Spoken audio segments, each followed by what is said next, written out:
नमस्कार, स्वागत है आपका हमारे खास कार्यक्रम में। मैं हूं तमन्ना। ब्रिक्स सम्मेलन के पहले प्रधानमंत्री मोदी ने रूस के प्रेसिडेंट व्लादिमीर पुतिन और चीन के राष्ट्रपति शी जिनपिंग से मुलाकात की। ब्राजील, रूस, इंडिया, चीन और साउथ अफ्रीका का ये ब्रिक्स ग्रुप कई सालों से पश्चिमी देशों को चुनौती देने वाली ताकत के रूप में देखा गया है और भारत इसमें अहम भूमिका निभा रहा है। लेकिन एक तरफ जहां पुतिन और शी जिनपिंग के साथ इन मीटिंग्स में ट्रेड और डिफेंस जैसे मुद्दों पर काफी चर्चा हुई, वहीं भारत का साफ फोकस रहा है आतंकवाद पर। औपचारिक तौर पर हमने पाकिस्तान की बात नहीं कही है, लेकिन ये संदेश साफ दे दिया गया है कि पाकिस्तान से निकलने वाले आतंकवाद को अब भारत चुपचाप नहीं सहेगा। क्या आतंकवाद के मुद्दे पर हम अपनी बात रखने में कामयाब रहे हैं? क्या रूस और चीन से हम नजदीकियां बढ़ा पाए हैं? इस सब पर आज हम खास चर्चा कर रहे हैं हमारे मेहमानों के साथ। बीजेपी की तरफ से नरेंद्र तनेजा जुड़े हुए हैं आज हमारी डिबेट में। जाने माने पत्रकार शिवकांत शर्मा हैं और डिप्लोमैट और पूर्व एम्बेसडर विवेक काटजू भी हमारे साथ जुड़े हैं। स्वागत है आप सबका। लेकिन आगे बढ़ने से पहले आपको सुनाते हैं कि मोदी जी ने जब अपनी स्पीच दी व्लादिमीर पुतिन से मिलने के बाद, तो उन्होंने बहुत ही एक दिलचस्प बात कही। एक ऐसा बयान दिया जिसमें से एक बहुत बड़ा संदेश दिया गया था रशिया को। द्रुगलुछे Novick दुवक means an old friend is better than two new friends. भाई, और आइए हम चर्चा में अब जुड़ते हैं। सबसे पहले नरेंद्र तनेजा जी, रूस के साथ ये जो स्टेटमेंट था प्रधानमंत्री मोदी का, उसमें क्या मैसेज दिया? हम क्या बात कर रहे थे पाक और चीन की जो रूस के दो नए दोस्त हैं, या हम बात कर रहे थे अमेरिका की जो हमारा नया दोस्त है? हम 740 ये जो प्रोवर्ब है, रशिया का पुरानी एक कहावत है, रशिया का प्रोवर्ब है जिसको प्रधानमंत्री ने यूज किया। और जहां तक चीन की बात है, रूस और चीन के तो बहुत पुराने संबंध हैं, उनके भी जैसे हमारे साथ पुराने संबंध है, चीन के साथ भी बहुत पुराने संबंध है। इसका संदर्भ सीधा सीधा से ये था भी, ठीक है, अभी जाकर के रशिया ने वहां पे मिलिट्री एक्सरसाइज ज्वाइंट करी है जो जिसकी लगता नहीं कि कोई रिलेवेंस या आवश्यकता कम से कम भारत के नजरिए से है। साथ में वो वहां पे काफी इन्वेस्टमेंट भी कर रहा है। एक गैस पाइपलाइन के अंदर वो $1.6 बिलियन का इन्वेस्टमेंट करना है, जिसकी समझ में बात नहीं आती कि वो ऑफ ऑल द प्लेसेस आप वहां जाके ये इन्वेस्टमेंट क्यों कर रहे हैं। ऐसी चर्चा है कि वहां पे कुछ मैरीटाइम इन्वेस्टमेंट भी रशिया करना चाहता है, कुछ ये भी चर्चाएं हैं, कुछ और हथियार भी रशिया उनको बेचना चाहता है। तो ये कुल मिलाकर के प्रधानमंत्री का ये इशारा उनकी तरफ ज्यादा था। अब दो बात कह दी गई, लेकिन दो फ्रेंड की जगह मतलब एक ही पे है। लेकिन ये जरूर है कि इस बात को एम्फेसाइज किया गया, और कहीं ना कहीं अगर आप बॉडी लैंग्वेज देखें व्लादिमीर पुतिन साहब की, प्रेसिडेंट साहब की, और कुल मिलाकर के जो सारी जो गर्माहट थी, तो उससे स्पष्ट होता है कि रशिया को वो मैसेज काफी हद तक क्लियर हुआ है। और ये भी जोर देने बात है कि प्रधानमंत्री ने किस भाषा में है, क्योंकि चीन और रूस की भी काफी नजदीकियां हो रही है अमेरिका के संदर्भ में। तो दोस्त तो दो है, हमारा भी एक दोस्त है अमेरिका। लेकिन आपने बात की कि किस तरह से रूस काफी चीजें बेच रहा है पाकिस्तान को, हमने वो मैसेज दिया है। मेरा सवाल अब है विवेक काटजू से कि पाकिस्तान की हमने अब औपचारिक तौर पर खुलकर चर्चा नहीं की है, लेकिन जिस तरह से उसका फोकस रहा है इस पूरे ब्रिक्स समिट में, क्या हम अपने एक बायलैटरल इशू को हावी होने दे रहे हैं पूरे ब्रिक्स समिट पर?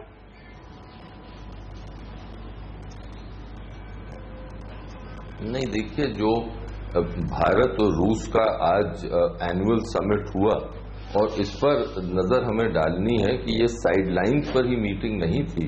भारत और रूस का हर साल समिट मीटिंग होती है, और उसी कड़ी की आज एक मीटिंग हुई। उसका अगर आप जो संयुक्त या साझा बयान जो जारी हुआ है, उसके अगर आप फॉर्मुलेशन देखें, तो वही जो कि अफगानिस्तान के संदर्भ में कहा गया है आतंकवाद के निस्बत, करीब वही भाषा भारत के संदर्भ में भी प्रयोग हुई है। और वो ये है कि सैंक्चुरी या ऐसे ठिकाने अब किसी भी देश को आतंकवादी गुटों को नहीं देने चाहिए जहां पर उनको शरण मिल सके। तो अब यही अफगानिस्तान के संदर्भ में है, और यही भारत के संदर्भ में। इसका तात्पर्य साफ है कि पाकिस्तान पर निशाना है, लेकिन क्योंकि ये एक द्विपक्षीय बातचीत थी तो इसलिए प्रत्यक्ष रूप से पाकिस्तान का शब्द इस्तेमाल नहीं किया गया। लेकिन आपका जो पहला प्रश्न था, मेक न्यू फ्रेंड, जो कि one old friend is equal to 2 new friend, उसका संदर्भ हमें ही गिला शिकवा नहीं है रूस से, रूस को भी गिले शिकवे हैं हमसे, क्योंकि रूस के साथ जो हमारी एक दोस्ती थी शीत युग के जमाने में, वो अब नहीं है, क्योंकि भारत के हितों का विस्तार हुआ है और हमने भी और हमारी जो संबंध हैं जैसे अमेरिका से है, यूरोप से, वो बढ़ रहे हैं, वो स्वाभाविक है। और लेकिन इससे रूस को कुछ ये लगा कि भारत और रूस की जो एक मित्रता रही है उसमें कुछ दूरी हुई है, तो प्रधानमंत्री दो तरफा निशाना कर रहे थे। रूस को भी एक तरह से भरोसा दे रहे थे कि भारत और रूस के जो हित हैं, जो एक साझे हित हैं, उसमें हम खाई नहीं देख रहे हैं। और इसी तरह उन्होंने रूस को इशारा करके कहा कि देखिए, पाकिस्तान के साथ आप जो भी करना चाहें करें, लेकिन जो हमारे जो साझे हित हैं, हमारी जो दोस्ती है, वो बरकरार रहनी चाहिए। इनफैक्ट जो अभी इस वक्त एक बड़ी मीटिंग चल रही है, दूसरी जो एक बड़ी मीटिंग है वो है शी जिनपिंग और मोदी जी के बीच में, उस पर थोड़ा हम फोकस लाते हैं। शिवकांत, आपके मुताबिक यहाँ पर टोन और टेनर क्या होगा, क्योंकि जिस तरह के रिश्ते हैं हिस्टोरिकली भारत और रूस के, बहुत ही एक अलग तरीके का रिलेशनशिप है भारत और चीन के बीच में। देखिए, जिसे कहते हैं अंग्रेजी के प्रोवर्ब में द रियल एलिफेंट, जो असली हाथी है इस सारी ब्रिक्स की मीटिंग में या इस सारे के सारे माहौल में, वो चीन है। तो जो बातचीत अब चीन से होने वाली है, सारा दारोमदार उस पर निर्भर करेगा कि पहली बात तो ब्रिक्स एज ए मूवमेंट, एक आंदोलन के रूप में ब्रिक्स की जो शुरुआत हुई थी, वो कामयाब होता है या नहीं होता है, ये चीन और भारत पे निर्भर करेगा। चीन पे बहुत हद तक निर्भर करेगा और भारत के चीन के साथ क्या समीकरण बनते हैं इस पर निर्भर करेगा। भारत को बहुत ज्यादा उम्मीद तो इससे नहीं लगानी चाहिए, क्योंकि चीन ने पहले ही साफ कर दिया है कि एनएसजी का मामला हो, मसूद अजहर का मामला हो, या फिर दूसरे मामले हों, जैसे कि जो इंटरनेशनल कन्वेंशन है टेररिज्म में, उसमें जो टेररिज्म की परिभाषा है उसका मामला हो, उस पर चीन बहुत ज्यादा अपने रवैये में तब्दीली नहीं लाने वाला है। लेकिन जहां प्रगति हो सकती है, जहां होनी चाहिए थी, जो मूल उद्देश्य है ब्रिक्स की मीटिंग का, वो था कि आप एक मतलब जो पश्चिमी हेजेमनी बनी हुई है, एक तरह से पश्चिम का जो आधिपत्य बना हुआ है पूरी की पूरी विश्व की व्यवस्था पर, उसका एक वैकल्पिक मंच तैयार करना था। वो वैकल्पिक मंच तभी तैयार होगा जब भारत, चीन और रूस मिलकर के काम करेंगे। तो रूस को तो मिला लिया भारत ने, रूस वैसे भी कमजोर है इस वक्त, लेकिन चीन को इस तिकड़ी में आना बहुत जरूरी है और एक साथ आना जरूरी है। और इसमें 2-3 मुद्दे हैं, जैसे कि आप संयुक्त राष्ट्र सुरक्षा परिषद का विस्तार चाहते हैं कि नहीं चाहते हैं, उसमें भारत की उपस्थिति चाहते हैं कि नहीं चाहते हैं, जो वित्तीय संस्थाएं हैं जैसे विश्व बैंक है, अंतर्राष्ट्रीय मुद्रा कोष है, एडीबी है, उसमें भारत जैसे देशों का प्रतिनिधित्व चाहते हैं कि नहीं चाहते। इन सारी बातों पर चीन उदासीन रहा है या चीन ने टांग अड़ाई है। तो कुल मिलाकर के मुझे तो लगता है कि एक तरह का शीत युद्ध जैसा शुरू हो गया है भारत और चीन के बीच में। जब तक ये मसला नहीं हल होगा, तब अपने आप में ब्रिक्स ही बेमानी हो जाएगा और ब्रिक्स के बेमानी हो जाने का खतरा है। तो आज की मीटिंग से ही ये तय होगा, इसके बाद जो घोषणा पत्र आएगा कि ब्रिक्स जो है वो आगे जाता है या नहीं जाता है, या कि एक तरह का ये एशियन मतलब एक मंच बना था, उसके अंदर ही विश्व शीत युद्ध जैसी स्थिति आ जाती है। तो अगर शीत युद्ध जैसी स्थिति है जो शिवकांत जी का डिस्क्रिप्शन है, तो उसमें गर्मजोशी संजय झा हम कैसे लाएंगे? क्या है सबसे बड़ी चुनौतियां भारत के सामने जब हम चीन के साथ डील कर रहे हैं? संजय झा, आपको आवाज आ रही है मेरी? नहीं सुन पा रहे हैं मुझे शायद। जी तनेजा जी, भारत और चीन के बीच में आप देखिए, इसमें 2 अप्रोचेस की बात की जा रही है। एक अप्रोच है कि हम सीधे सीधे चीन को कहें कि आप क्यों टांग अड़ा रहे हैं इन 2-3 चीजों में, एनएसजी बिड हो या यूएनएससी सीट हो। दूसरा अप्रोच है कि हम इस वक्त प्रोवोक ना करें चीन को, हम मौका ना दे कि ये जो एक कोल्डनेस है वो बढ़े और हम प्रोएक्टिवली आगे बढ़ें। आपके मुताबिक क्या होगा सही अप्रोच? देखिए, जो चाइना के साथ हमारे संबंध है उसके दो पहलू हैं। एक वो पहलू जो आपको तमाम व्हाट्सएप ग्रुप पे दिख रहा है, चाइना के सामान का बायकॉट करो, टेररिज्म को लेके है, पाकिस्तान को लेकर के, एक वो पहलू है। दूसरा जो पहलू बहुत बड़ा पहलू है वो ये है कि भारत और चीन आपस में एक दूसरे से संबंधों का विस्तार कर रहे हैं। अभी 8 दिन पहले यहां पे 260 चाइना के बड़े बिजनेसमैन थे जिनको नीति आयोग ने होस्ट किया था, और उन सब ने जो है यहां पे बड़े इन्वेस्टमेंट की बातचीत करी है। भारत भी चाहता है वहां का बड़ा इन्वेस्टमेंट यहां पे आए, भारत भी चाहता है वहां की जो भी टेक्नोलॉजी, जिन चीजों को वो लेकर के आए और हमारी कंपनियों को जो है ज्यादा एक्सेस मिले चाइना के अंदर। बड़ा लगातार वो काम चल रहा है। जो शीत युद्ध, मुझे तो कोई शीत युद्ध नजर या, ये बात सच है कि बीच में हिमालय और हिमालय में बड़ी ठंड होती है, लेकिन क्या चाइना और इंडिया के बीच में कोई शीत युद्ध चल रहा है? अगर आप कोल्ड नंबर्स के हिसाब से जाते हैं, जिन चीजों पर दो देशों में सहमतियां बन रही हैं, उसको जाकर के देखते हैं तो मुझे ऐसा नजर नहीं आता। पाकिस्तान के संदर्भ में जरूर मुद्दे, जैसे मैंने कहा कि चीन को खाली पाकिस्तान के संदर्भ में देखेंगे तो हम गलत नतीजों में पहुंच जाएंगे, वो भी एक संदर्भ है और अहम है, महत्वपूर्ण है। लेकिन चाइना और भारत के अलग इंडिपेंडेंट रिलेशनशिप है जिसका विस्तार हो रहा है, जो काफी अपनी जगह जो एक अहम भूमिका एशिया के अंदर प्ले कर रही है, और जरूरी है वो उसका विस्तार हो। अगर उसका विस्तार होगा और उसमें गहराई आएगी तभी हम अमेरिका के साथ जो है उसको लेवरेज कर पाएंगे और अमेरिका से ज्यादा चीजें निकाल पाएंगे। अगर जो है चीन से संबंध खराब करेंगे तो अमेरिका और उस संबंधों का पश्चिम देश उसका फायदा उठाएंगे। तो ये कूटनीति है जिसका भारत, मुझे लगता है कि चीन को लेकर के अच्छी तरह के, हमको देखिए तमन्ना, जो ब्रिक्स समिट है यहां पे 3 चीजें साथ साथ हो रही हैं। ब्रिक्स समिट अपने में चल रहा है जिसका कुल मिलाकर के बुनियाद आर्थिक है, दूसरी तरफ बायलैटरल समिट वहां चल रहे हैं, चाइना के साथ चल रहे हैं, रशिया के साथ चल रहे हैं, अन्य देशों, और बिम्स्टेक जो है वो बे ऑफ बंगाल के जो आसपास की कंट्री है उनका अलग चल रहा है। लेकिन आज इस समय हम फोकस करें उन 2 बायलैटरल्स पर जो हमारे सामने आए हैं। हम इंतजार कर रहे हैं कि कुछ ही देर में वो प्रेस कॉन्फ्रेंस होगी या किसी तरह का अनाउंसमेंट होगा कि चीन के साथ क्या बातचीत हुई है। तो इसलिए फोकस हमारा इस वक्त रूस और चीन के पर है, जो 2 बड़ी शक्तियां हैं जिनसे हमारे रिश्ते नहीं कहूंगी कि खराब हुए हैं, लेकिन सुधार की गुंजाइश है, सुधार की गुंजाइश जरूर है। और विवेक काटजू जी, चीन के सवाल पर आते हुए, ऐसे भी रिपोर्ट्स हैं और वहां की जो पेपर है, स्टेट रन पेपर है, उनके मुताबिक चीन को ये सवाल भी उठाना चाहिए कि भारत कहता रहता है कि ट्रेड डेफिसिट इतना है तो हम एक्सेस क्यों नहीं देते हैं। उनके पॉइंट ऑफ व्यू से हम प्रोटेक्शनिस्ट हैं, वो चाहते हैं कि उनके स्मार्टफोन कंपनियों को यहां प्रोडक्शन करने दे और हम उनको ट्रस्ट नहीं करते हैं। तो क्या ये भी एक मुद्दा उठेगा? देखिए, 2-3 नुक्ते हैं। पहला नुक्ता तो यह है कि किसी तरह भी आप देखिए, दरअसल बात यह है कि भारत और चीन एक किस्म से स्ट्रेटेजिक कंपेटिटर्स हैं। इसमें 2 राय नहीं हो सकती। दोनों एशिया की महाशक्तियां हैं और ये कंपटीशन रहेगा। हाँ, इसके माने ये नहीं कि जिन एरियाज में हम सहयोग कर सकते हैं उसमें सहयोग नहीं करें। अब ट्रेड का मामला आपने उठाया, ट्रेड और इन्वेस्टमेंट्स का। अभी तक तो यही देखा गया है कि ट्रेड और इन्वेस्टमेंट्स में, क्योंकि चीन एक किस्म से दुनिया की फैक्ट्री बन गया है, इसलिए उसका जो साइड है वो भारी है ट्रेड में। ये तो एक वास्तविकता है।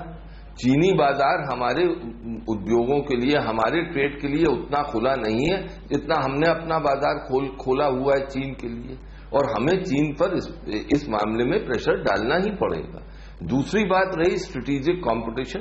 चीन ने, मैंने आपके शो पर कल कहा था, 50 साल पहले यह तय कर लिया था कि भारत के साथ ये रहेगा, और उन्होंने इसीलिए पाकिस्तान को तैयार किया। क्या इसको हम नजरअंदाज कर सकते हैं? ये सब बात सही है कि चीन के साथ संबंध बढ़े तो हमारे ऑप्शन बढ़ेंगे, संबंध बेहतर हुए, लेकिन जब चीनी खुद ये कह रहा, उसने ये संकल्प कर लिया है कि भारत के साथ ऐसी कंपटीशन रहेगी और पाकिस्तान का वो इस्तेमाल करेगा, और पाकिस्तान के साथ उसकी पॉजिटिव रिलेशनशिप अब कनेक्टिविटी के जरिए हो गई। ग्वादर पोर्ट उसके लिए बहुत ही इंपॉर्टेंट है। तो फिर हमारा लेवरेज क्या है? संजय झा, क्या आपको आवाज आ रही है मेरी?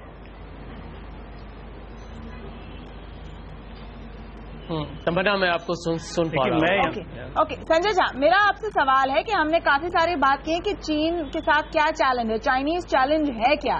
इस समय किस तरह का एक हमें अप्रोच अडॉप्ट करना चाहिए? क्या पाकिस्तान से जो डिफरेंसेस है, पाकिस्तान को लेकर जो डिफरेंसेस है, वो फ्रंट एंड सेंटर, वो सबसे प्राथमिकता में होनी चाहिए हमारी बातचीत में?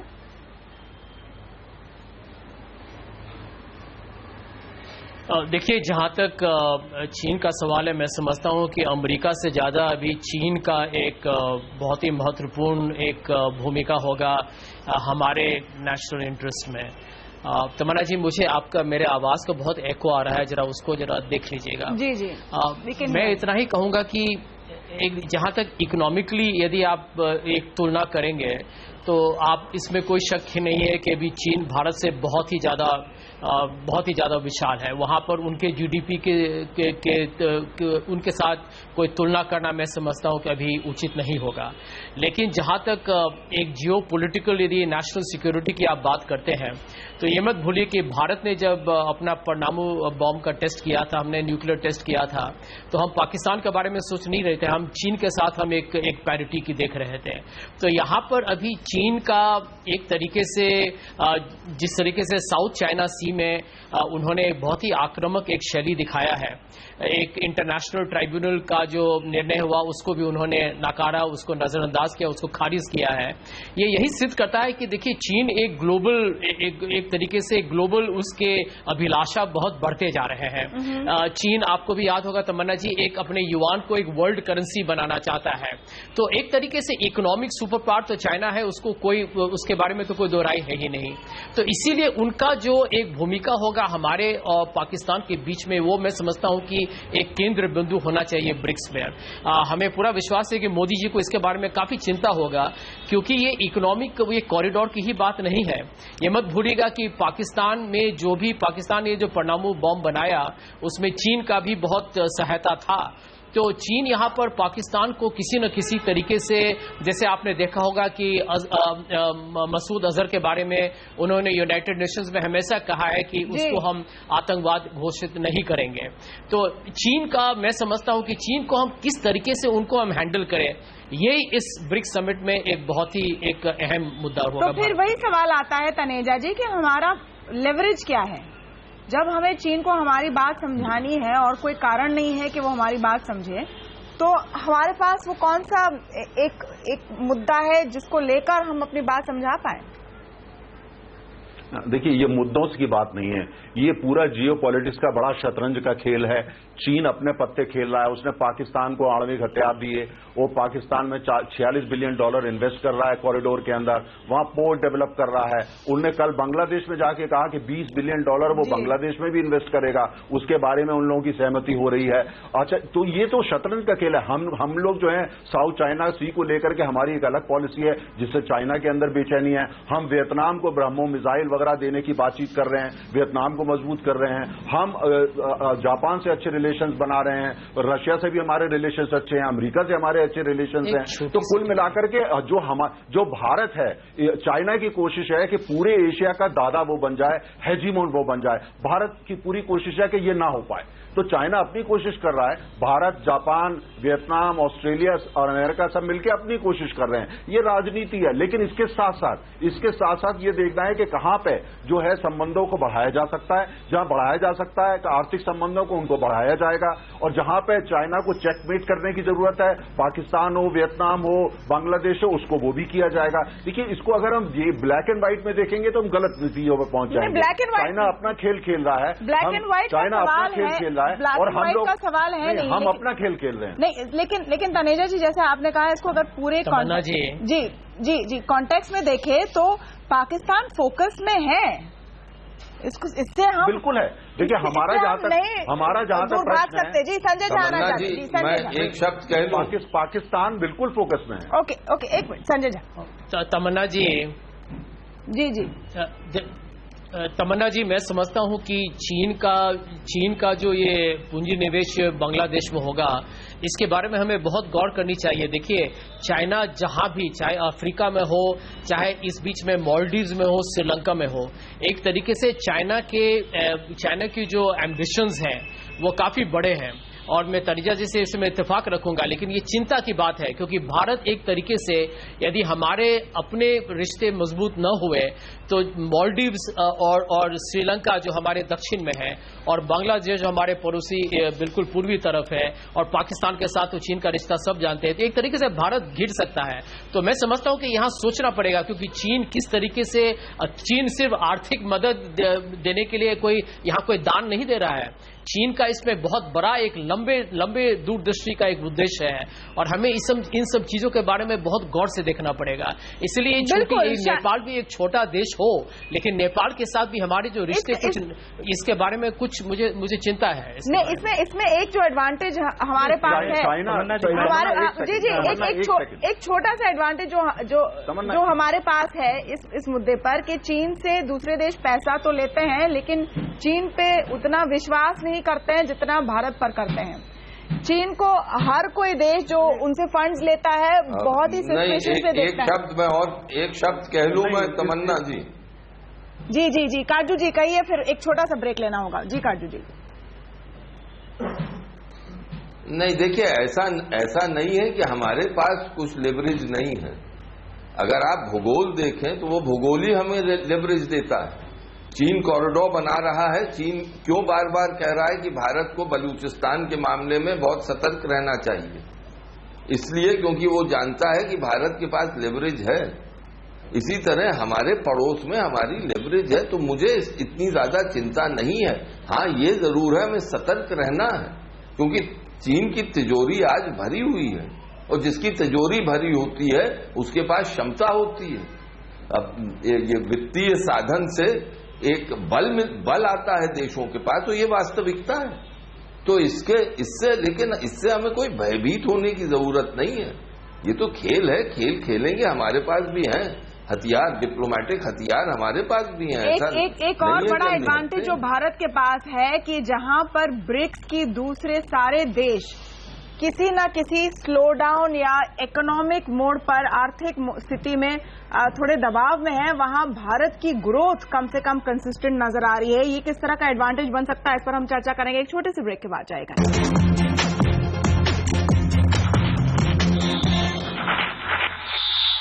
ब्रिक्स में इंडिया का दम दिख रहा है। हम इस वक्त मेजबान हैं 8वें ब्रिक्स समिट के और इसलिए गोवा में सारे ये देश आए हैं। इनके हेड्स ऑफ स्टेट से बात हो रही है। आज रूस और चीन के प्रेसिडेंट से बात की प्रधानमंत्री मोदी ने। व्लादिमीर पुतिन से बात हुई है, शी जिनपिंग से बात चल रही है। अब से कुछ ही देर में पता चलेगा कि क्या बातें हुई हैं। शिवकांत शर्मा, ब्रेक के पहले हम बात कर रहे थे लेवरेज की और विवेक काटजू का कहना है कि हमारी ज्योग्राफी ही लेवरेज है। एक बलूचिस्तान को छोड़कर जिस पर हम अभी तक पूरी तरह क्लियर नहीं है कि हम किस हद तक उस पछड़े में पड़ेंगे, क्या लेवरेज आपको नजर आ रहा है? क्योंकि जो कॉल्स आ रहे हैं कि आप चीनी प्रोडक्ट्स खरीदना बंद करें, वो तो पूरी तरह से इम्प्रैक्टिकल है। नहीं, वो सब बिल्कुल गलत बात है। और देखिए, व्यापार कभी भी लेवरेज उस तरह का बनता नहीं है। अगर व्यापारी लेवरेज होता तो जिस तरह का व्यापार अमेरिका और चीन का है, जिस स्तर पर व्यापार अमेरिका और चीन का है, उस स्तर पर भारत का व्यापार न पहुंचा है और न आगे जाकर के हो सकता पहुंच जाए। लेकिन जो अमेरिका और चीन का व्यापार है उससे क्या फर्क पड़ा? दोनों के बीच में वही तनातनी है, दोनों के बीच में वही एक तरह से संघर्ष चल रहा है, जिसे मैं कम से कम शीत युद्ध का नाम दूंगा। तो उसी व्यापार कोई लेवरेज नहीं है। लेवरेज हो सकता था, तिब्बत हो सकता था, जो हमने पहले ही छोड़ दिया। पहले ही हम चीन को लेक्चर दे दे करके मानवाधिकार के और तमाम तरह के चीन को चढ़ाते आए हैं शुरू में। दूसरा लेवरेज हो सकता था जो रूस ने रास्ता अपनाया। देखिए, वास्तविकता के धरातल पर उतर कर देखना होगा। रूस ने चुपचाप जो दक्षिण पैसिफिक है वहां जो झगड़ा चल रहा था उसमें चीन का साथ दिया। हम रूस का साथ दे रहे हैं सीरिया में। हमने इराक में जो हमें सही लगता था वो स्टैंड लिया। तो हमें दक्षिण चाइना सी पे जो झगड़ा शुरू हुआ था अमेरिका और चीन के बीच में, उस पर सोच समझ के बयान देना चाहिए था, लेकिन हमने पहले ही एक पक्ष ले लिया जो अमेरिका वाला पक्ष था। तो लेवरेज तो होते हैं कूटनीति में, उनको सही तरह से सही वक्त पे इस्तेमाल किया जाता है। चीन के साथ दुर्भाग्य से अब तक हम अपने सारे लेवरेज का गलत इस्तेमाल करते आए हैं। आगे चल करके मुझे लगता है सही इस्तेमाल करने की कोशिश होनी चाहिए और होगी, मेरी ऐसी उम्मीद है। लेकिन जब तक ये नहीं होता तब तक चीन के साथ टकराव की स्थिति चली रहेगी। दुर्भाग्य की बात यह है कि जिस मंच का निर्माण पश्चिम की प्रभुसत्ता का विकल्प तैयार करने के लिए हुआ था, उस मंच में हम खुद अपने झगड़े में फंस गए हैं। अब ये जो अच्छी अच्छी बातें हो रही हैं, जैसे रूस और भारत के बीच में भी, ये द्विपक्षीय बातें हैं। द्विपक्षीय बातें, इनके लिए ब्रिक्स की जरूरत ही नहीं थी, ये तो वैसे ही हो सकती थी। भारत और चीन के बीच में जो तनेजा साहब कह रहे थे कि तमाम तरह के व्यापारिक रिश्तों का फैलाव हो रहा है, तो ये इसमें ब्रिक्स का क्या हाथ? इसको इस तरह से देखिए ना शिवकांत जी कि अब जो आज तो बायलैटरल्स का दिन है, इसलिए इन चीजों पर ज्यादा चर्चा हो रही है। तमन्ना, एक मैं क्लैरिफिकेशन दे दूं। जी विवेक जी, जी काटजू साहब, देख लिए इसके बाद जो संयुक्त बयान आने वाला है उसमें कोई बहुत अच्छे संकेत नहीं आ रहे हैं। संयुक्त बयान जो आएगा, पहली बात तो भारत और चीन का संयुक्त बयान आ नहीं रहा है, इसी पर अभी झगड़ा चल रहा है कि संयुक्त बयान क्या होगा और क्या नहीं होगा, आएगा या नहीं आएगा। दूसरी बात है कि सारी कोई झगड़ा नहीं हो रहा, अभी थोड़ी देर पहले बैठक शुरू हुई है। नहीं, हम सब इंतजार उसी का कर रहे हैं तनेजा जी। अभी खबर आ रही है कि मीटिंग खत्म हुई है। झगड़ा हो रहा है, झगड़े की खबर कौन कह रहा है? झगड़ा कहाँ हो रहा है? मैं बात कर रहा हूँ। तमन्ना जी, मैं एक वाक्य कहना चाहता हूँ, मुझे कहने दें। ओके, विवेक काटजू अपनी बात पूरी कीजिए और फिर हम झगड़े वाले जो स्टेटमेंट है शिवकांत का वो क्लैरिफाई करेंगे। जी विवेक काटजू। देखिए, मेरा कहना था कि हम भारत का भारत का साउथ एशिया क्षेत्र में हमारे लेवरेज हैं, इसलिए चीन के हस्तक्षेप से हमें इतना घबराने की जरूरत नहीं है। बांग्लादेश में उन्होंने $20 बिलियन का लोन दिया है, ठीक है, उसकी तिजोरी भरी है, वो देगा, लेकिन बांग्लादेश भारत के हितों को नजरअंदाज नहीं कर सकता है, ना कि श्रीलंका कर सकता है, क्योंकि वो जानते हैं कि उनके हित भारत के साथ कैसे जुड़े हुए हैं। तो ये लेवरेज हमारे पास जरूर है। और पाकिस्तान में भी क्यों चीन घबरा रहा है सीपीईसी के मामले में, क्यों बलूचिस्तान के बारे में भारत को एक किस्म से सतर्क कर रहा है? क्योंकि वो जानता है कि भारत के पास लेवरेज है, सीपीईसी के मामले में भी है। ये अलग बात है कि हम प्रयोग करें उस लेवरेज का या ना करें। ओके, शिवकांत जी उस स्टेटमेंट को क्लैरिफाई कीजिए जिस पर तनेजा जी ने सवाल उठाए, क्योंकि हम रुके हुए हैं कि मीटिंग के बाद कुछ निकल कर आएगा। अभी खबर आई है कि वो मीटिंग समाप्त हुई है। जी, बात ये चल रही थी, मैं ट्विटर पे देख रहा था अभी कि जो साझा बयान आएगा या नहीं आएगा, इसको लेकर के उहापोह बड़ा तेज चल रहा है कि साझा बयान नहीं आएगा शायद दोनों का। तो मैं उसी के आधार पर कह रहा था, हो सकता है साझा बयान आ जाए, लेकिन उस साझा बयान, जिस साझा बयान की बात हो रही है, उसके लिए मीटिंग का इंतजार नहीं होता। वो पहले से उसकी शब्दावली तैयार की जाती है, एक दो शब्द इधर उधर हो जाते हैं। तो मुझे लगता है साझा बयान या तो आएगा या तो नहीं आएगा, या आएगा तो जो है उसमें कुछ न कुछ दिक्कत आ रही है दोनों देशों को। चीन निश्चित रूप से जो भारत चाहता है उस शब्दावली के लिए तैयार नहीं होगा, इसी पर हैगलिंग चल रही है। ट्विटर तो कम से कम यही कह रहा है, अभी हम देख लेते हैं। अभी थोड़ी देर में इंतजार करें। जी तनेजा जी। नहीं, खैर मैं ट्विटर पे लोग क्या लिख रहे हैं, हजारों लोग, उसके बेसिस पे प्रोग्राम में आपके सीएनबीसी के मैं नहीं बैठूंगा और ना उसको ज्यादा तवज्जो दूंगा। इस पहली तैयारी होती है इन सब बैठकों की। काटजू जी बैठे हैं, वो इस बारे में मेरे से ज्यादा जानते हैं। मेरा सिर्फ ये कहना है, देखिए जो हम खबरें देखते हैं, अभी चाइना ने वक्तव्य दिया ग्लोबल टाइम्स में कि $16 बिलियन पाकिस्तान में इकोनॉमिक कॉरिडोर में उन्होंने इन्वेस्ट किया है। गलत है, इन्वेस्टमेंट अभी नहीं हुआ है, वो शुरुआत हुई है। उसमें जो टोटल इन्वेस्टमेंट मात्र $4 बिलियन आया मात्र, और जो गार्डर जो पोर्ट है उस पर काम रुका हुआ है, वहां दिक्कतें आ रही हैं। दोनों आपस में पाकिस्तान और चीन वो कर रहे हैं। बलूचिस्तान में नीचे के लेवल पे उसका विरोध हो रहा है। चाइना के पाकिस्तान के अंदर कई बिजनेस हाउसेस का विरोध कर रहे हैं। तो इतना आसान जो है वो, मैं विवेक काटजू की बात से सहमत हूं कि हमारा कुछ एडवांटेज हमारा भूगोल हमको दे रहा है। तो इतना आसान वहां पर, बांग्लादेश में $20 बिलियन की उन्होंने जो बात करी है वो इतना आसान नहीं होगा। देखिए चाइना का इतिहास उठा लीजिए, जिस देश में चीन कहता है कि हमने $10 बिलियन का इन्वेस्टमेंट किया, लेकिन अंततः वो इन्वेस्टमेंट $2 या $3 बिलियन से नहीं होता है। और जो इकोनॉमिक कॉरिडोर की बात हो रही है $46 बिलियन की, उसमें तमाम अड़चने आ रही हैं और चाइना उनको आज फेस कर रहा है, खासतौर से बलूचिस्तान के अंदर। तो कुल मिलाकर के ये बात सच है, संजय झा ने जो कहा, मैं संजय झा से सहमत हूं कि कुल मिलाकर चीन भारत को घेरने की कोशिश कर रहा है, सच है। लेकिन हमारे को इसका क्या जवाब दिया? जहां तक हमारे लिए संभव हो हम चीन को घेरेंगे। ये तो खेल है राजनीति का, जियो पॉलिटिक्स का। कमजोर जो देश होगा उसको सब घेरते हैं। हमको अपनी अर्थव्यवस्था मजबूत बनानी है, अपने को मजबूत बनाना है। और जहां तक बात रही कि ब्रिक्स जो है वो कुल मिलाकर के पश्चिम को घेरने के लिए बना था। ब्रिक्स का जन्म आइडिया वो न्यूयॉर्क में हुआ था पैदा, और वो वहां की न्यूयॉर्क की बड़ी कंपनी जिसका नाम है गोल्डमैन सैक्स, इसने इस पूरे विचार को जन्म दिया। पश्चिम में हुआ, न्यूयॉर्क में हुआ, अमेरिका में हुआ, तो और उसके बाद उसका विस्तार हुआ। जी तनेजा जी, लेकिन वो एक रिपोर्ट में गोल्डमैन सैक्स ने ब्रिक्स की बात कही थी, लेकिन हम अपना बैंक बनाना चाहते हैं, हम अपना रेटिंग एजेंसी बनाना चाहते हैं। लेट मी कंप्लीट, एक ऑल्टरनेट तो बनाना चाहते हैं वेस्टर्न पावर्स का। एक लेट मी कंप्लीट ना। लेकिन उसके बाद वो वहां से शुरू हुआ, लेकिन उसके बाद उसने भारत, चीन और रूस ने उसकी दूसरी शक्ल दे दी, और वो दूसरी शक्ल बड़ी अच्छी शक्ल है। ब्रिक्स बैंड बन संजय झा आना चाहते थे। संजय झा, ये 3 देश मजबूत आ रहे हैं, जो मुझे लगता है कि सही दिशा में जा रहा है देश। जी संजय झा। तमन्ना जी, देखिए, एक जो परिवर्तन आया है मोदी जी की सरकार की कूटनीति में, जो एक परिवर्तन आया है, जो एक बदलाव है, वो कि हमने एक तरीके से ये निर्णय किया कि अमेरिका के साथ हमारा रिश्ता और नजदीकी होगा। अब बात यही है कि देखिए, ये भी मुझे विश्वास है कि ये सोच समझ के जो भी इस पर निर्णय लिया गया हो, परंतु देखिए आप लोग जानते हैं कि जियो पॉलिटिक्स में आपके हर डिसीजन के कुछ असर, कुछ प्रभाव हर तरफ के होते हैं, कुछ सकारात्मक होंगे, कुछ नकारात्मक होंगे। और यहाँ पर हमारे सामने चीन, एक तरीके से चीन को अलग अलग करने का अमेरिका ने भी ये सोचा है कि उनको भारत का मदद चाहिए। लेकिन इसके साथ हमें ये सोचना पड़ेगा, देखिए, क्योंकि अमेरिका, देखिए ये बात भूलिएगा, अमेरिका अवसरवादी एक दोस्त हो सकता है।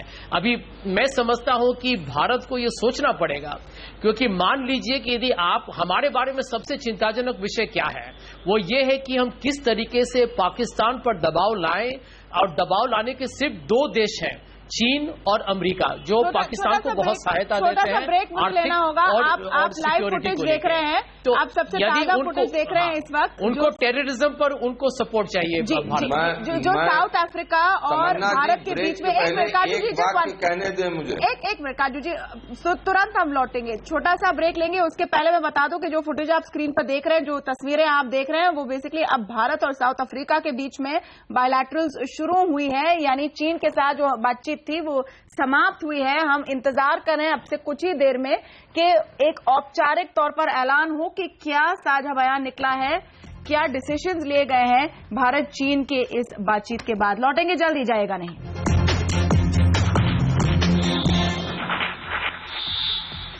क्या ब्रिक्स सम्मेलन में इंडिया का दम दिखेगा, इस पर हम खास चर्चा कर रहे हैं। इस समय जो ताजा खबरें आ रही है, भारत और चीन की बायलैटरल्स समाप्त हुई है, प्रधानमंत्री मोदी और शी जिनपिंग की बातचीत खत्म हुई है। हम इंतजार कर रहे हैं प्रेस कॉन्फ्रेंस का, जिसमें पता चलेगा कि क्या बातचीत हुई और किन मुद्दों पर चर्चा हुई है। विवेक काजू जी, जो मुद्दे हम उठाना चाहते हैं खास करके इस समय, उसमें से एक बड़ा मुद्दा है पाकिस्तान। रूस के साथ जो जॉइंट स्टेटमेंट है उसमें भी हमने आतंकवाद को हाईलाइट किया। यहां पर चीन के साथ किस कॉन्टेक्स्ट में और किस हद तक हम इस एजेंडा को पुश कर पाएंगे?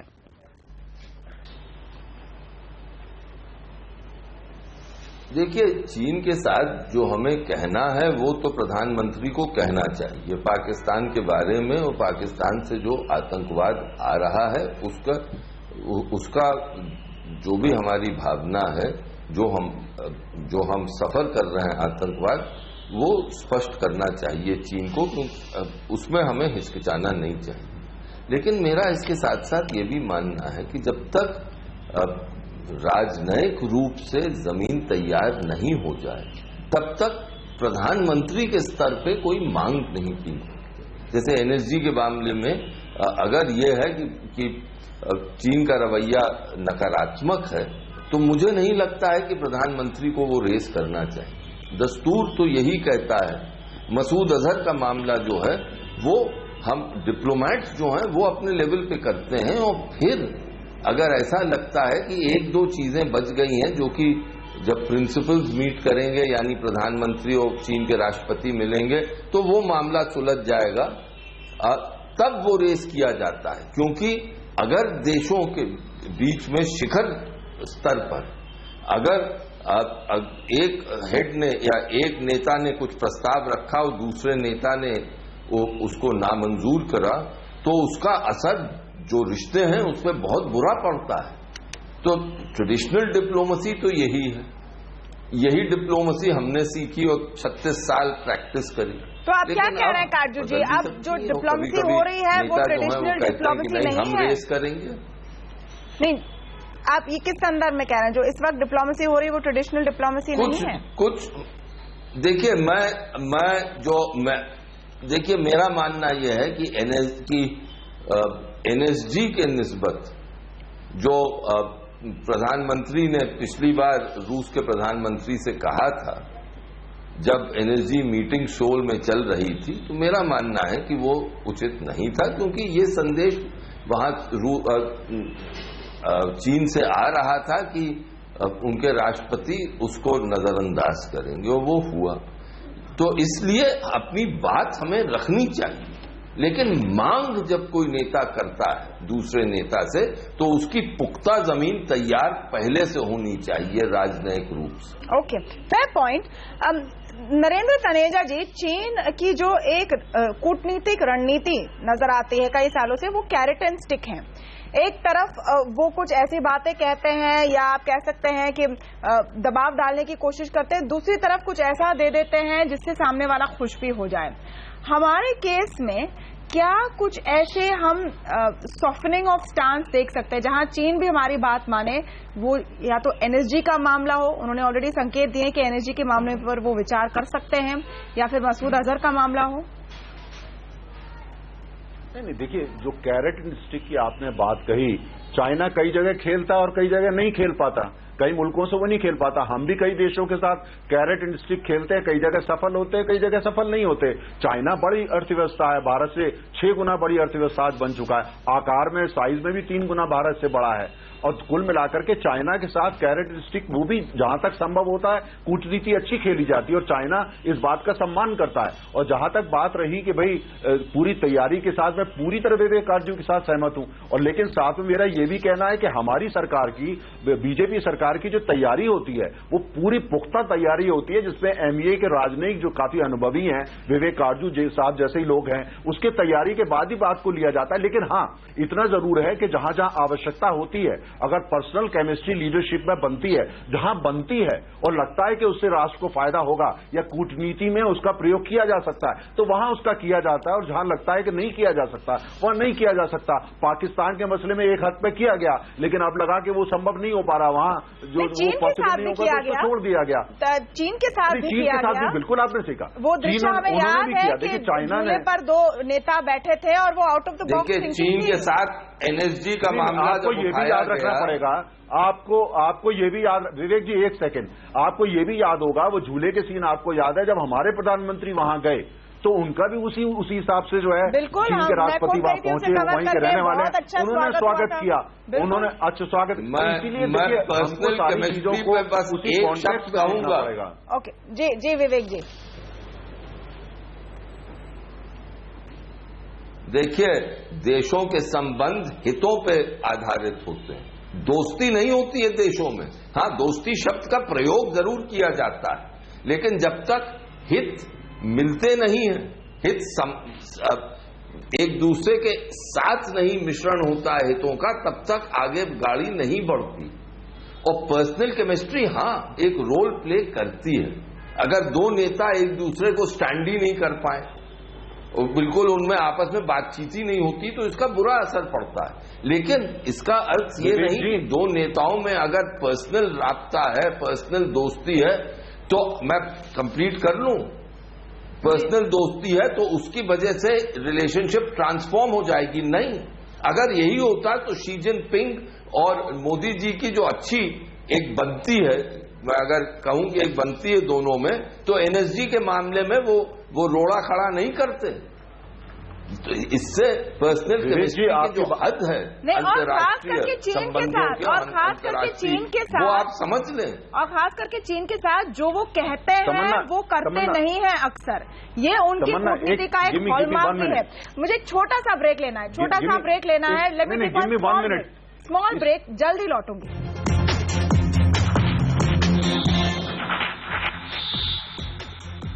स्वागत है आपका इस खास कार्यक्रम में। मैं हूं तमन्ना। ब्रिक्स सम्मेलन के पहले प्रधानमंत्री मोदी ने रूस के प्रेसिडेंट व्लादिमीर पुतिन और चीन के राष्ट्रपति शी जिनपिंग से आज मुलाकात की। ब्राजील, रूस, इंडिया, चीन और साउथ अफ्रीका का ये ब्रिक्स ग्रुप कई सालों से पश्चिमी देशों को चुनौती देने वाली ताकत के रूप में देखा गया है और भारत इसमें अहम भूमिका निभा रहा है। लेकिन एक तरफ जहां पुतिन और शी जिनपिंग के साथ मुलाकातों में ट्रेड और डिफेंस जैसे मुद्दों पर बात हुई है, वहीं भारत का साफ फोकस रहा है आतंकवाद पर। औपचारिक तौर पर हमने पाकिस्तान का नाम नहीं लिया, लेकिन संदेश साफ दे दिया है कि पाकिस्तान से निकलने वाले आतंकवाद को अब भारत चुपचाप नहीं सहेगा।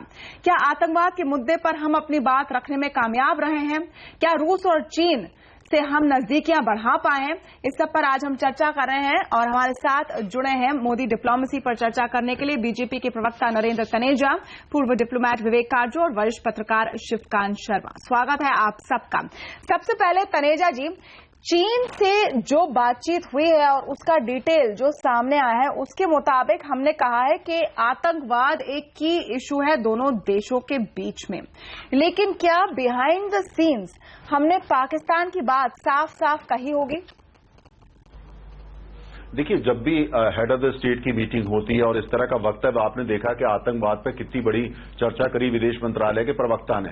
अब कुल मिलाकर के उस पर किस लेवल पे नाम लेकर के चर्चा होती है और किस लेवल पे कुल मिला के एंटी टेरर जो है उसके बारे में बातचीत, दोनों देश क्या करेंगे उस पर चर्चा होती है। और आपने देखा जो बयान है उसमें बिल्कुल स्पष्ट होकर आता है कि कितना ज्यादा वजन और अहमियत जो है वो टेरर वाले मसले, आतंकवाद के मसले को दी गई है। और वो जो बयान है उसमें बहुत बड़ा हिस्सा वो आतंकवाद को लेकर के, और यहां तक भी कहा गया है कि आतंकवाद जो बड़ी बड़ी उसकी संस्थाएं बनी हुई हैं और ऑर्गेनाइजेशन बनी है, उनके नाम तक वहां पे लिए गए हैं। तो मुझे लगता है कि जितना फोर्सफुली एक head of the state level पर जब बातचीत होती है, इसको कहा जा सकता है तैयारी के साथ, पूरी ताकत से उसको कहा गया है।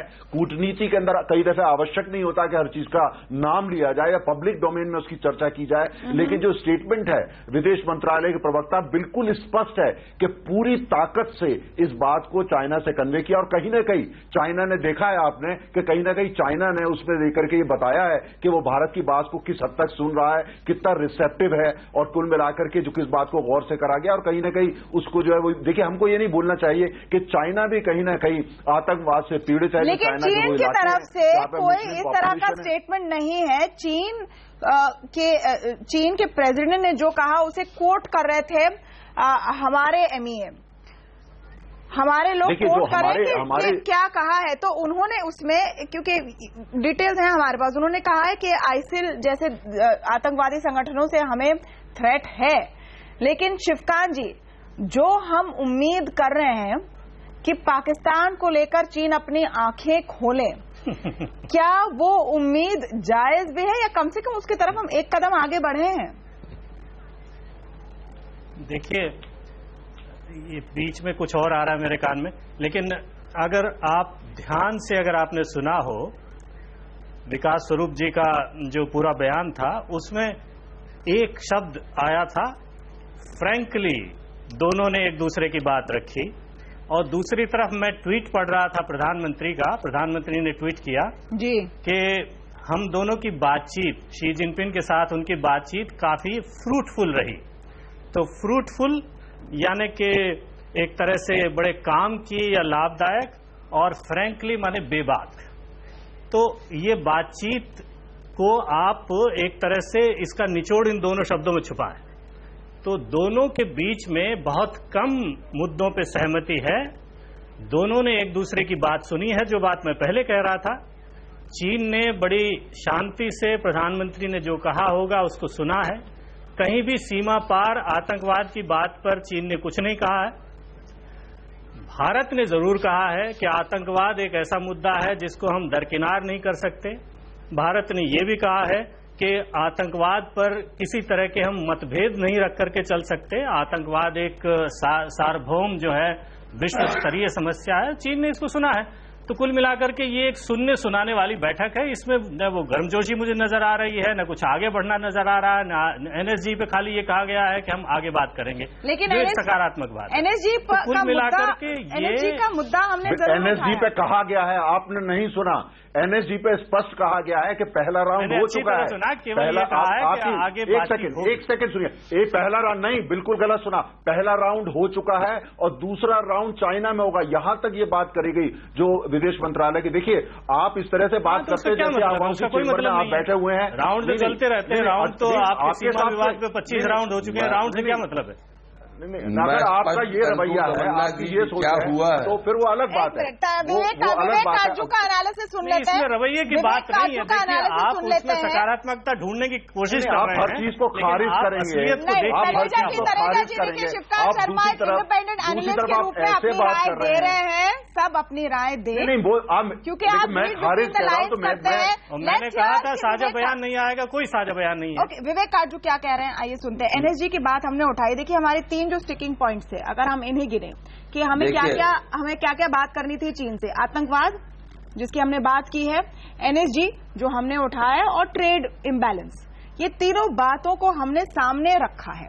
ये एक बात साफ निकल कर आई है। विवेक काजू, देखिए, अब मैं इस पर थोड़ा विश्लेषण कर लूं, अगर आप इजाजत दें। 2 मिनट लगेंगे। पहली चीज तो एनएसजी के मुद्दे पर अगर जो पहले आप देखें, जो चीन ने स्वीकार भी नहीं किया था कि एनएसजी की बात हुई, आज के दिन वो ये कहने लगे हैं कि हाँ, बातचीत एक राउंड हो जी बोलिए एक राउंड हो चुका है, दूसरा राउंड होगा। वो चीन के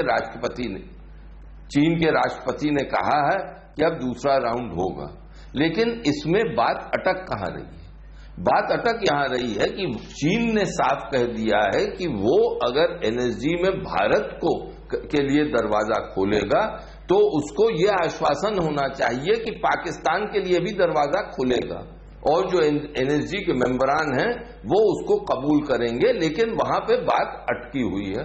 तो एनएसजी में जब तक होलिस्टिक प्रोग्रेस चीन नहीं देख पाएगा तब तक बात आगे नहीं बढ़ेगी। आतंकवाद का मुद्दा, उसमें हाँ, जो अच्छी चीज है कि एक सीटी डायलॉग हुआ है, काउंटर टेररिज्म डायलॉग, और एनएसएस के बीच में बात होगी। चीन के ने यह भी कहा है कि हाँ, अंतर्राष्ट्रीय समस्या है और सब देशों को सहयोग करना चाहिए। लेकिन ये अच्छे लफ्ज, अच्छे अल्फाज हैं जो कहे जाते हैं। दरअसल बात एक वाक्य में थी जो विकास स्वरूप ने कहा, और वो था कि प्रधानमंत्री ने ये कहा कि 1267 कमेटी जो यूएन की है, जो कि मसूद अजहर से संबंधित है, उसमें भारत और चीन को सहयोग करना चाहिए। यानी जो चीन रोड़ा अटका रहा है उसको हटाइए आप। उस पर शी जिनपिंग ने कोई जवाब नहीं दिया। जो बयान आया है विकास स्वरूप का, उसमें उन्होंने कहा है कि चीन ने आतंकवाद के मामले में क्या क्या कहा, चीनी राष्ट्रपति ने, इस पर उन्होंने कोई टिप्पणी नहीं की और यही बेसिक मुद्दा रहा। तो इसको हम नजरअंदाज नहीं कर सकते। हाँ, और ट्रेड के मामले में बात बढ़ेगी, वो सही है। तो यहां अगर मैं इसको देखूं तो मैं यही कहूंगा कि हाँ, प्रधानमंत्री ने अपनी बातें रखी। ये एनएसजी के मामले में चीनी राष्ट्रपति ने कुछ न कुछ बातचीत करी कि हाँ, हम अब बातचीत करने को तैयार हैं। जो कि वो टुकड़ा सुना देते हैं, वो हिस्सा सुना देते हैं विकास स्वरूप वन स्टेप फॉरवर्ड, विकास स्वरूप के स्पीच का वो वन स्टेप फॉरवर्ड आप सुना दीजिए। छोटा सा हिस्सा हम सुना देते हैं हमारे व्यूअर्स को। जी। Prime Minister said that we look forward to working with China to realize India's membership of the NSG. One round of consultations had already taken place between the two sides in Delhi, and President Xi said that the second round would also be happening very soon, and this would be helpful. This would be helpful. Taneja ji, चूंकि देखिए इतने would be helpful माने कि इससे कुछ बात आगे बढ़ सकती है, लेकिन वहीं पे है पाकिस्तान का मसला। और 1267 भी सुनवा दीजिए। किसके लिए? वो जो तो की ना, 1267 आप देखिए कि किस तरह हमारे जानकार आज पैनल पर एक एक लाइन का आपको एनालिसिस दे रहे हैं, इसके पीछे का मायना क्या छुपा वो बता रहे हैं। नरेंद्र तनेजा जी, एक बात तो साफ है कि हमने सारे मुद्दे फोर्सफुली रखे हैं सामने। हमने मसूद अजहर की भी बात की है, हमने एनएसजी की भी बात की, हमने ट्रेड इम्बैलेंस की भी बात की है। निकलने की क्या उम्मीद है इससे, ये मेरा आपसे सवाल है। देखिए तमन्ना जी, फोर्सफुली रखने की बात नहीं है। चाइना कोई खुदा नहीं है हम उसके सामने कोई चीज रखेंगे। हम भी बड़े देश है, ताकतवर देश है, सब कुछ फोर्सफुली चाइना जैसे दो बराबर के देश बात करते हैं वो बातचीत हुई है। अब जरूरी नहीं है हर मसले पे सहमति एक मीटिंग के अंदर हो जाए। काउंटर टेररिज्म को देख के आपने देखा क्या वक्तव्य आया है, ट्रेड इम्बैलेंस को देखे क्या वक्तव्य आया है, चाइनीज कंपनियां इन्वेस्ट मरे उसको क्या वक्तव्य आया है, एनएसजी जिसके बारे में कहा जाता था कोई बातचीत नहीं हो रही है, उसमें खुद चीन के राष्ट्रपति ने कहा है कि सेकेंड राउंड ना होगा, उसमें प्रगति है। विवेक काजरी जी का अपना इंटरप्रिटेशन है, मैं उसका सम्मान करता हूं। उसकी बात क्या है पाकिस्तान की मुझे नहीं पता, उसके क्या बात चीन के राष्ट्रपति ने हमारे प्रधानमंत्री को कही, मैं उस पर टीका टिप्पणी नहीं करूंगा। कुल मिलाकर के ये देखिए जो चाइना और भारत के अंदर जो संबंध है, जिस तरह की उस पर प्रगति होनी चाहिए, बातचीत होनी चाहिए, मजबूती से हमको अपना पक्ष रखना चाहिए और वो अपना पक्ष रख रहे हैं। और बातचीत जो दो बड़े देशों में होती है उस तरह हो रही है। जहां तक बात रही ये काउंटर टेररिज्म को लेकर के और यूनाइटेड नेशन उन सबको लेकर के जो चर्चा हो रही है ये प्रगति है। देखिए कूटनीति के अंदर सब लोग जानते हैं, मैंने भी कूटनीति के बारे में करीब 25 साल से मैं लिख रहा हूं और इसको मैंने क्लोजली कवर किया है। मैंने कूटनीति एक विषय के रूप में विश्वविद्यालय में पढ़ी है। ऐसा नहीं है कि हम कुछ नहीं जानते हैं, लेकिन साथ मेरा ये कहना है कि देखिए जो प्रगति नहीं तो ऐसा जरूरी नहीं है आप आईएफएस में जाएं तभी आपको कूटनीति आती है। अच्छा दूसरी मेरा सिर्फ ये कहना है कि अगर आप देखें जिस हिसाब से हमारी प्रगति हुई है, हर एक के अधिकार हो सकते हैं, हमारे प्रगति हमारे हर एक व्यक्ति देखिए जो प्रगति है वो हुई है। दूसरी बात यह है कि पर्सनल केमिस्ट्री का अपना एक रोल होता है, कहीं 5% होता है, कहीं 10% होता है, कहीं 100% होता है, लेकिन उसकी भूमिका आज की तारीख में होती है। ये बात सच है, हमेशा रही है और आज की तारीख में थोड़ी ज्यादा है। 100% मैंने कभी नहीं कहा, हो सकता है 5%। तो इसलिए जो आज की जो बैठक हुई है अगर आप उसको देखें, जो वक्तव्य निकल के आया है, भारत और चीन में जो डिफरेंसेज हैं उनको लेकर के एक प्रगति है। अब आगे देखना पड़ेगा। एक और बड़ा इशू है जो हम उठाना चाहते हैं वो है ट्रेड इम्बैलेंस। अब इस पर शिवकांत जी, जो स्टेटमेंट आया उसके मुताबिक चीनी कंपनियों को इंसेंटिवाइज किया जाएगा या इनकरेज किया जाएगा कि वो भारत में आकर पैसा लगाएं। लेकिन क्या हम चाहते हैं कि वो यहां पर आकर पैसा लगाए, इन्वेस्टमेंट करे, प्रोडक्शन करे? क्योंकि जो कंपनियां आने की कोशिश करती आई हैं उनको लेकर बहुत ही जेन्युइन सिक्योरिटी कंसर्न्स है हमारे मन में। नहीं ये बात तो है, लेकिन अगर आपको अपने देश में रोजगार बढ़ाना है, मेक इन इंडिया को आगे बढ़ाना है, तो विदेशी कंपनियों के पास पैसा है, वो निवेश करेंगी, आकर के करेंगी, तभी तो वो आगे बढ़ेगा। तो इस चिंता को सामने रखते हुए इस चिंता के निराकरण के आप उपाय कर सकते हैं, लेकिन निवेश तो ऐसे ही आएगा। कंपनियों से कहा जाएगा, कंपनियां आएंगी, निवेश करेंगी, तो ये तो अच्छी बात है। और चीन जो है वो उसके पास पैसा है, चीनी कंपनियों के पास पैसा आ गया है और चीनी कंपनियां उस पैसे का निवेश करना चाहती हैं। भारत एक अच्छा बाजार है, उसमें वो निवेश करेंगी और यहां आकर के लगाएंगी। ये बाकी भारत सरकार की नीतियां भारत को बनानी है, ये भारत के हाथ में है कि यहाँ के मजदूरों के हितों का भारत ध्यान रखे, यहाँ के पर्यावरण के हितों का भारत ध्यान रखे या यहाँ की सुरक्षा का भारत ध्यान रखे। तो ये सब तो भारत को करना है। चीन तो केवल यही कर सकता है ना कि अपनी कंपनियों को आप प्रोत्साहित करेंगे, वो आकर के यहाँ निवेश करें। अमेरिका भी यही करता है, बाकी तमाम देश यही करते हैं। तो ये एक अच्छी बात जरूर हुई है, लेकिन बाकी कुल मिलाकर के बाकी जिन विषयों पे मतभेद हैं उन पे जो एक शब्द बोला गया है कि फ्रैंकली दोनों के बीच बातचीत हुई है, ये बेबाकी अपने आप में सारी बात कह जाती है। गर्मजोशी नहीं है इस बातचीत में। इस बातचीत में एक दूसरे को अपने मन में जो था वो कहा गया है और एक दूसरे ने सुना है।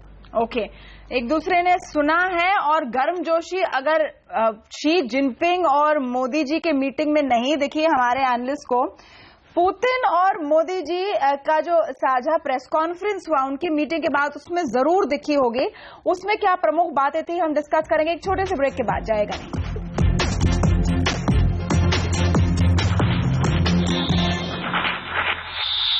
तारिय द्रुगलुछे नोविक दुवक।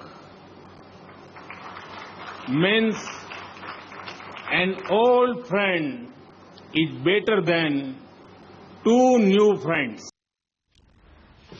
ये था ओपनिंग स्टेटमेंट। सबसे पहले जब प्रधानमंत्री मोदी बोले व्लादिमीर पुतिन के साथ बातचीत के बाद, तो ये उनका पहला वाक्य था कि एक पुराना दोस्त दो नए दोस्त से बेहतर है। इसके क्या मायने हैं, किसके लिए मैसेज आई, इसका विश्लेषण अब करते हैं। तनेजा जी, विवेक काटजू और शिवकांत शर्मा मेरे साथ है। कम समय है तो सबसे संक्षेप में अपने जवाब रखने का एक रिक्वेस्ट मैं करती हूँ। तनेजा जी, किसके लिए मैसेज था ये? नहीं, मैसेज तो देखिए सीधा सा उन्होंने स्पष्ट करा है। पुराना प्रोवर्ब है रशिया का, काफी मशहूर है, इसीलिए प्रधानमंत्री ने उसको रूसी में बोलने का प्रयास भी किया। लेकिन कुल मिलाकर के मैसेज ये, और रूस भी जानता है, भारत और सब लोग जानते हैं कि कहीं ना कहीं जिस हिसाब से रूस पाकिस्तान में एक दिलचस्पी दिखा रहा है, वहां पे मिलिट्री एक्सरसाइज उन्होंने करी है, इन्वेस्टमेंट कर रहा है, सुनाई में आया है कि वहां पर कोई मैरीटाइम इंटरेस्ट जो है उनको प्रमोट करने की बातचीत हो रही है, और कई मुद्दों पर जिसमें भारत बोलता है वो थोड़ा सा उसमें चुप्पी साध जाते हैं। अफगानिस्तान के एंगेजमेंट को लेकर के जितना उनकी तरफ से उत्साह और होना चाहिए था वो हमको नहीं दिखता है। तो कई तरह की बातें हैं। तो इस बात का कहा है कि ठीक है, आपकी दोस्ती हो सकती है, अब चीन से तो उनकी पुरानी दोस्ती है, लेकिन पाकिस्तान में जो दोस्ती के अंदर एक नया वो दिख रहा है, एक नई धूप दिख रही है, उसको लेकर के कहीं ना कहीं इशारा है कि, और दूसरी बात यह है कि पाकिस्तान से जिसने भी दोस्ती करी है वो कितनी सस्टेनेबल रही है वो सब लोग जानते हैं। तो मुझे लगता है उसकी तरफ इशारा है। लेकिन साथ में सबसे बड़ी बात यह भी है, इस बात को अंडरलाइन किया गया है कि भारत और रूस 70 साल से पुराने जो है अच्छे संबंध रहे हैं, उसको अंडरलाइन किया गया और उसको हमें आगे ले जाने की जरूरत है। काटजू जी, क्या ये भी एक संदेश है कि अमेरिका से जो हमारी बढ़ती नजदीकियां हैं उससे रूस परेशान ना हो, क्योंकि मोदी सरकार की डिप्लोमेसी में रूस के साथ हमारे रिश्ते एक तरह से टेस्ट केस है जो सेंसिटिव हुए हैं पिछले कुछ सालों में? नहीं, देखिए मोदी सरकारी का नहीं है, ये तो पहले से चल रहा है।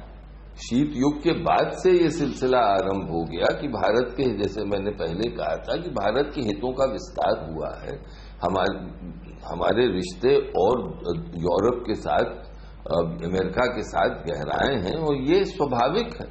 लेकिन प्रधानमंत्री का ये इशारा था रूस के नेताओं से कि हम जो रिश्ते बढ़ा रहे हैं उसके माने ये नहीं कि हम आपसे रिश्ते, हमारे संबंध जो हैं उनको हम कम करेंगे, क्योंकि हमारे बहुत सारे हित रूस के साथ जुड़े हुए हैं, जैसे रक्षा के, ऊर्जा में, रक्षा में, रेलवेज के सेक्टर में और तमाम सेक्टर्स में, स्पेस में, इन सब में जुड़े हुए हैं। तो हम उसको नजर, आपके साथ रिश्तों को में कम गर्मजोशी नहीं होगी। दूसरी तरफ उन्होंने इशारा ये भी किया कि पाकिस्तान आपका के साथ जो आप संबंध बढ़ा रहे हैं, ये आप याद रखिए कि हमारे संबंध आपके साथ बहुत पहले के, उनको आप नजरअंदाज नहीं करिए, उनको आप कम ना करें। तो दो तरफा था ये और बिल्कुल उचित था और बहुत खूबसूरती से प्रधानमंत्री ने कहा। ओके, शिवकांत शर्मा जी, जो डिफेंस डील्स हुए हैं रशिया के साथ उस पर थोड़ा सा हम फोकस करते हैं, क्योंकि उसमें 4 मिसाइल सिस्टम्स जो हमको मिलेंगे। बताया जा रहा है कि चीन, रूस के पास तो है ही, चीन को ये बेचे गए, उसके बाद हमारे पास होंगे। ये कितना एक सिग्निफिकेंट पॉइंट है। साथ ही जो टेक्नोलॉजी ट्रांसफर की हम उम्मीद करते रहते हैं कि हम भी सीखें कि कैसे ये सारे मिसाइल बनाए या आर्म्स बनाए, उस दिशा में क्या एक बहुत बड़ी ब्रेक थ्रू आपको नजर आ रही है? नहीं, ये तो रूस के साथ पहले से चला आ रहा है। हमारे जितने भी रक्षा सौदे हुए हैं, और रूस के साथ हम बार बार रक्षा सौदे इसीलिए करते हैं कि रूस टेक्नोलॉजी ट्रांसफर के लिए पहले से तैयार है। अमेरिका जो उसके बहुत आधुनिक रक्षा उपकरण है उसमें टेक्नोलॉजी ट्रांसफर पर अभी भी हिचकिचाता है, लेकिन रूस नहीं हिचकिचाता, इसलिए हम रूस के साथ सौदे करते हैं। तो इस लिहाज से महत्वपूर्ण है। लेकिन मुझे यहाँ समस्या ये नजर आ रही है कि अब रूस जिस तरह से भारत को अपनी टेक्नोलॉजी बेच रहा है, रक्षा टेक्नोलॉजी, उतनी ही वो चीन को भी बेच रहा है। तो चीन का जो FS-17, जो चीन के 5th जनरेशन के जो लड़ाकू विमान हैं, उसमें इंजन रूस के इस्तेमाल हो रहे हैं। तो अब अगर हमें चीन के मुकाबले के लिए, अपने आप को पाकिस्तान के मुकाबले के लिए तैयार होना है, तो उसके लिए तो ये साजो सामान बहुत सही है। लेकिन अगर आपको चीन से मुकाबला करना है या चीन से सुरक्षा के बारे में सोचना है, तो ये जो रूसी साजो सामान है ये आपके लिए शायद पर्याप्त नहीं होगा, आपको दूसरी टेक्नोलॉजी भी लेनी पड़ेगी, चाहे वो यूरोप से लें चाहे वो अमेरिका से लें, जो चीन के पास नहीं है। तो ये एक इसका नकारात्मक पहलू है, क्योंकि चीन की, जैसा कि बार बार काजू साहब कह रहे हैं, उसकी तिजोरी जो है वो भारी है, तो चीन अब एक तरह से रूस से तमाम तरह की नई से नई टेक्नोलॉजी ले लेगा। तो ये हमें लेते हुए सोचना होगा कि उस टेक्नोलॉजी का हम करेंगे क्या। एक आखिर में एक ब्रॉड पर्सपेक्टिव पर मैं डिस्कस करना चाहती हूँ। तनेजा जी, आपके पास चलती हूँ। ब्रिक्स के सम्मेलन को हम लगातार देख रहे हैं पाकिस्तान के संदर्भ में, लेकिन एक और जो बड़ी चीज हो रही है दुनिया में, अमेरिका और रूस के बहुत जल्दी खराब होते हुए रिश्ते। कुछ लोग तो अगले विश्व युद्ध की बातें करने लगे हैं। वो एक एग्जैजरेशन हो सकता है जिसमें अलग अलग ग्रुपिंग्स होंगी देशों की। ऐसे में भारत के लिए ये ब्रिक्स समिट कितना महत्वपूर्ण हो जाता है, जहां रूस, चीन और पाकिस्तान इस वक्त एक तरफ खड़े नजर आ रहे हैं। देखिए, हमारे लिए ब्रिक्स समिट जरूरी है।